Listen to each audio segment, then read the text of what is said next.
આજ તમે વિચારો કે ગુજરાતની ભાજપની સરકાર આપણા સંતાનો, આપણા યુવાન દીકરા દીકરીઓને શું આપી રહી છે, અને આમ આદમી પાર્ટી આપણા યુવાન દીકરા દીકરીઓને શું આપી રહી છે?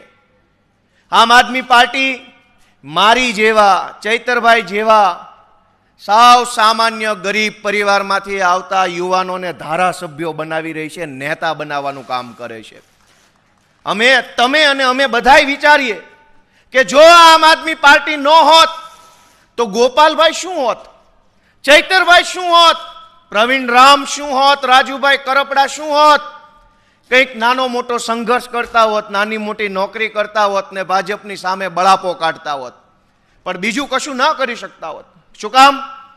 કે અરવિંદ કેજરીવાલે આમ આદમી પાર્ટી નામનું પ્લેટફોર્મ આપ્યું, ટેકો આપ્યો, સાથ આપ્યો, માર્ગદર્શન આપ્યું અને તમારા દીકરાઓને નેતૃત્વ કરવા માટેની મોટી તક આપી. અને જે દીકરાઓ તમારા આશીર્વાદથી ચૂંટાઈને આજે વિધાનસભા ધણધણાવી નાખે એવી શક્તિ પેદા કરી છે.